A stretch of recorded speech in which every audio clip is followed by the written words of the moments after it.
안녕하십니까. 거꾸로 투자하는 쇼킹 부동산입니다. 2024년 부동산 시장 전망을 하는 시간을 갖도록 하겠습니다. 자, 과연 이 영상을 보시면 지금이 기회인지 위기의 시작인지 아실 수가 있을 겁니다. 또한 내 집 마련 투자 언제 해야 되는지도 쉽게 정리가 되실 겁니다. 오늘 내용 중요합니다. 영상 전에 구독, 좋아요, 알람 설정은 필수입니다. 지난 3년간 쇼킹 부동산 전망을 소개해드리겠습니다. 2021년에 이렇게 말씀드렸어요. 자, 2021년 부동산 시장은 저금리로 상승할 수밖에 없다. 하지만 긴축이 시작되기 때문에 매수하지 말라고 말씀드렸습니다. 자, 2022년의 부동산 전망은요, 본격적인 하락이 시작이라고 말씀드렸죠. 자, 2023년에 어떻게 말씀드렸다? 2023년 1분기가 전세값 바닥, 금리 고점이다. 그 이후부터 전세 가격은 올라갈 것이고 금리는 낮아질 것이다. 그래서 너무 많은 공포를 갖지 마시고 전세 만기 때 집을 사면 된다고 말씀을 드렸습니다. 그래서 최근 3년간 쇼킹 부동산은 금리 중심으로 시장을 전망했고 그 어떤 전문가보다도 적중률이 높았다 생각합니다. 저희가 이와 관련된 내용은 뒤에 링크를 남겨놓겠습니다.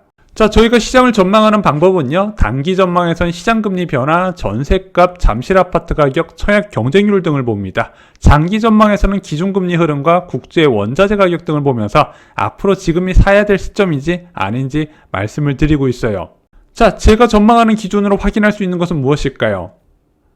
집값이 얼마나 오를까? 오른다고 말씀드리는데 얼마나 오를지는 그 누구도 모릅니다. 왜? 이것도 상급지, 중급지, 하급지의 차이가 있을 뿐더러 또한 얼마나 오를지는 가장 어려운 전망에 해당되기 때문입니다. 왜냐하면 부동산 시장은 소수의 거래가 시장의 전체에 영향을 주고 심리적인 요인이 강하게 작용하기 때문입니다. 그래서 저희가 얼마나 몇 퍼센트, 10%, 20% 이렇게 오른다고 전망하기는 어렵지만 저희가 확실히 말씀드릴 수 있는 거는 집값이 하락할까? 실제 매수대 기자가 가장 두려운 것이 내가 사자마자 집값이 하락할까? 이 전망 아닙니까? 하지만 하락을 맞추는 것은 좀 나름대로 노하우가 있습니다. 왜? 집값 하락 조건이 더 까다롭기 때문이죠. 그래서 오늘은 집값이 오를 것인가? 하락할 것인가? 2024년 전망 분기별로 한번 나눠서 보겠습니다. 자, 먼저 2024년 부동산 시장 전체로 보면은 저는 어떻게 전망을 할까요? 자, 많은 부동산 전문가들과 유튜버들이 이야기하는 것처럼 대폭락의 서막이다 이렇게 이야기할까요? 절대 아닙니다. 저는 2024년 부동산 시장 전체적으로 상승할 것으로 보고 있습니다. 현재 집값이 하락 중인데 왜 내년 시장을 긍정적으로 볼까요?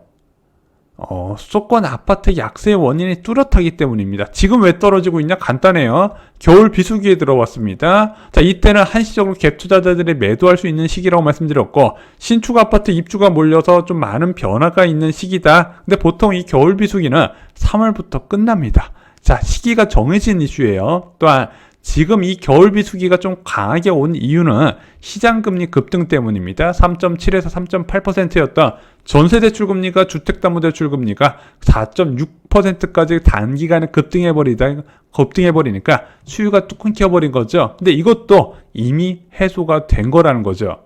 자, 지금 유튜브에 보면은 부동산 폭락에 대한 경고가 굉장히 강하죠. 근데 부동산 폭락은 그냥 오는 게 아니라 그 전에 보여지는 조짐이 있습니다. 그 조짐이 현재로서는 거의 없다는 게 제 생각입니다. 어떤 조짐이 있다? 청약 경쟁률이 추락하고 미분양이 늘어나야 되는데 지금은 청약 경쟁률이 굉장히 높은 상황이고 그나마 이제 분양가가 높아서 미분양, 미계약 물량이 나온다 하더라도 그게 빠르게 소진되는 상황입니다. 또한 원래 매매 전세 같이 움직이면서 전세 가격도 매매 가격 폭락할 때 같이 빠져야 되는데 지금은 오히려 전세 가격이 보합 또는 상승 추세에 있습니다. 일부 입주 물량 많은 지역에서는 하락하고 있지만 지금은 입주장 쇼크도 안 나타나고 있잖아요. 그만큼 전세 수요가 많다는 겁니다. 금리 변화했다는 것도 있지만요. 지금 빌라나 오피스텔에 대한 전세 수요가 다 아파트로 넘어오는 환경이라는 거죠. 부동산 폭락적 나타나는 조짐이 거의 없다는 겁니다. 조금 더 2024년 부동산 전망을 구체적으로 말씀드리면 수도권 아파트 시장은 1분기 때 약세가 좀 나타날 겁니다. 물론 이게 폭락을 의미하는 건 아니에요. 현재 호가에서 좀 더 저렴한 금매가 나오는 수준이 될 겁니다. 자, 반면에 2분기부터는 상승으로 전환할 겁니다. 이게 3분기까지는 이어질 것이고요. 4분기 때는 금리에 따라서 움직임이 결정될 것인데 만약에 연속된 금리 변화가 나타나게 된다면 상승폭이 더욱더 확대될 수 있다고 보고 있습니다. 그리고 2024년 부동산 시장에 중요한 키워드 4가지가 있습니다. 첫 번째, 신생아 특례 대출, 두 번째는 총선, 세 번째는 입주 물량, 네 번째는 기준금리 인하입니다. 자, 먼저 신생아 특례 구입자금 대출 보겠습니다. 특례 보금자리론과 비슷해요. 주택가액은 9억 원 이하인데 소득 요건과 자산 요건이 추가가 됐죠. 그리고 어떤 사람이 살 수 있다? 자녀가 2023년 이후에 출생한 사람들만 살 수가 있습니다. 야, 그 사람들 얼마나 된다고 요즘 같은 저출산 시기에 지금 아직 출산하지는 않았지만 대출을 시행한 후 2년 이내 날 사람까지 포함되다 보니까 지금 부동산 시장의 주포로 불리는 30대 아파트 매수를 늘리는 요인이 됩니다. 특히 특례 보금자리론과 비교도 안 되는 혜택, 금리적인 혜택이 있는 거예요. 연소득 8,500만 원 이하면 2.7% 이하에서 공급됩니다. 이 정도 금리면요, 살 생각이 없는 사람도 애 낳았으면 한번 고민해 볼 정도가 된다는 거죠. 그리고 무려 27조 원 규모로 1월부터 실시가 됩니다. 저도 많은 부동산 상담을 진행하고 있지만 내년에 이거 기다리는 사람들 진짜 많아요. 자, 두 번째는 22대 총선입니다. 지금 영상 제작을 기준으로 116일이 남았습니다. 자, 시장 안정을 원하는 정부와 정치권이 정신줄 놓는 시기가 바로 이 선거철이에요. 이때는 3가지 관련 소식이 쏟아집니다. 첫 번째, 광역교통대책, 두 번째, 정비사업 부양책, 그래서 재개발과 재건축 촉진 정책이 이때 많이 쏟아집니다. 마지막으로 세제 혜택이에요. 특히 보유세 중심으로 많이 낮아지고요. 투자자 그리고 실소자 모두에게 어필할 수 있는 내용들이 많이 나오게 됩니다. 자, 그래서 2022년 엄청난 긴축 과정에서 유일하게 반등했던 시기 보면요, 바로 2022년 3월, 4월, 5월이었습니다. 자, 왜 그러냐? 이때 대선 때문에 각종 부양책 그리고 재건축 규제 완화 방안이 나오면서 그 지역, 수혜 지역 중심으로 호가가 올라갔고 그것이 통계에 반영이 된 겁니다. 그래서 내년 4월에 총선 전후로 이런 수혜받은 단지 지역 중심으로 매도자들이 이것을 싸게 팔겠습니까? 다 호가를 올리겠죠. 그러면서 전체적으로 통계상으로도 플러스가 나올 가능성이 있다고 보는 거죠. 세 번째는요, 역대급으로 적은 서울 입주 물량입니다. 자, 2024년에 서울시 발표 기준으로 입주 물량은 28,000호인데 여기서 역세권 청년 임대주택 같은 이제 3, 4인 가구를 위한 거주 요건이 아닌 것을 봤을 때는 13,000호 규모밖에 안 됩니다. 자, 이 13,000호가 얼마나 적은 거다? 올해 절반 수준밖에 안 되는 거예요. 그리고 저희가 유튜브를 하면서도 이렇게 적은 입주 물량은 처음을 봅니다. 10년 평균적으로 보통 32,000호였거든요. 그거의 40% 수준밖에 안 된다는 거죠. 물론 입주 물량 자체가 시장을 변화시키진 못합니다. 하지만 유동성 변화에 따라서 변동성을 더 크게 만들 수 있는 요인은 되는 거예요. 예를 들어 입주 물량이 증가하고 있는데 기준금리가 인상을 했다? 그럼 전세값 폭락이 나타나게 됩니다. 이것이 2022년에 해당되는 내용이죠. 또한 입주 물량이 부족한데 기준금리가 하락한다? 그럼 전세 가격은 급등할 수밖에 없다는 거죠. 그래서 내년에 금리 변화에 따른 전세 가격은 저는 확실히 오름 추세가 나타날 것으로 보고 있습니다. 자, 네 번째는 기준금리 인하입니다. 자, 올해 1월 달에 설정된 3.5% 기준금리가 올 1년 내내 유지가 됐습니다. 예상보다 둔화폭이 적었던 근원물가 때문인데요. 자, 내년 하반기에서는 연준이나 대한민국이나 금리 인하 전망이 슬슬 나오고 있습니다. 근데 이 금리 인하 전망은요, 근원물가에 달려있어요.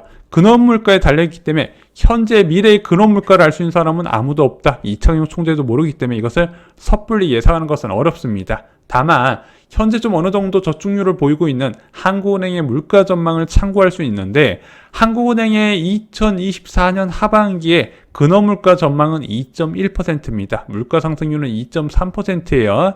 자, 만약에 기준금리가 3.5%대 근원물가가 2.5% 이하다. 그럼 너무 높은 실질금리를 유지하는 것이기 때문에 경제에 부담이 됩니다. 그래서 각국의 기준금리는 물가 수준에 연동되는데 이것을 볼 때는 하반기에 한두 차례 정도 금리 인하가 가능하지 않겠냐 이렇게 보는 건데 만약에 내년 하반기에 2차례 금리 인하하게 되면 아무래도 부동산 시장에 적지 않은 영향을 줄 것으로 보여집니다. 왜? 부동산 시장은요, 연속된 금리 변화에 가장 크게 반응하기 때문이죠. 왜 금리가 연속해서 바뀌면 시장이 움직이나요? 제가 간략하게 설명을 드릴게요. 왜 금리가 중요한지. 자, 기준금리가 떨어졌습니다. 제일 먼저 뭐가 낮아지죠? 예금금리가 떨어지게 됩니다. 자, 예금 금리가 떨어지게 된다면 예금에 많은 막대한 자금들이 주식이나 부동산으로 옮겨가게 됩니다. 그럴 수밖에 없는 거예요. 예를 들어 내가 작년에 예금을 5%에 맡겼는데 올해 4%에 맡겼어요. 내년에 예금 금리가 3%래요. 아니 2.9%래요. 예금할 만 안 나죠? 그때부터 주식이나 부동산을 살펴보게 됩니다. 자, 부동산으로 예금에 있던 자금들이 들어오게 되면 제일 먼저 어떤 수요가 증가한다? 갭 투자 수요가 확대된다는 거죠. 지금 없는 갭 투자 수요가 금리 인하 시기에는 들어오게 됩니다. 그래서 현재 거래량이 역대급으로 적다고 이것이 앞으로 영원히 적을 거라고 판단하면 안 되는 거예요. 또 하나, 기준금리 하락은요, 바로 전세대출 금리 하락에도 영향을 주게 됩니다. 전세대출 금리가 하락하게 된다면 더 많은 사람들이 전세대출을 활용해서 주거 수준을 높이려고 합니다. 그러면서 고가주택 중심으로 전세 가격이 상승세가 나타나게 되죠. 자, 이 전세값이 상승하게 되면 기존 세입자의 의사결정에도 영향을 주면서 더 많은 세입자들이 무주택자들을 탈출하기 위해 주택 구입을 고려하게 됩니다. 그래서 부동산 시장에 투자자, 실소자 모두 다 증가하는 결과를 만들게 되는 거예요. 자, 이렇게 수요 증가가 일어나는 와중에 매도자 입장에서 생각해 보겠습니다. 자, 나는 집을 팔아서 예금에 넣으려고 했는데 예금 금리가 계속 낮아지고 있어. 집을 팔려고 했는데 전세금이 계속 올라가서 자금이 들어오게 되네. 굳이 내가 팔아야 될까? 집값도 올라가는 분위기인데 안 판다는 거죠. 자, 그래서 금리가 연속적으로 변할 때 수요는 증가하는데 공급은 감소하게 되면서 부동산 시장이 한쪽 방향으로 쏠리게 됩니다.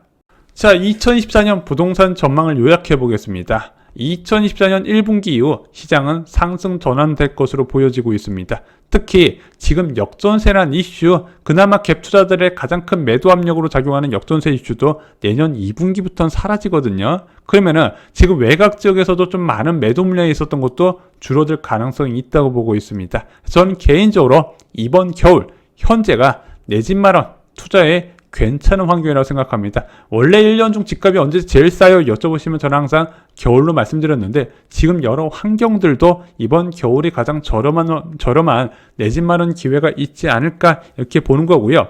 현재 급매가 나온다면 여러분들이 충분히 협상을 통해서 더 낮추고 내 집 마련과 투자의 기회로 삼으셨으면 좋겠다. 일괄적으로 계속 말씀드렸습니다.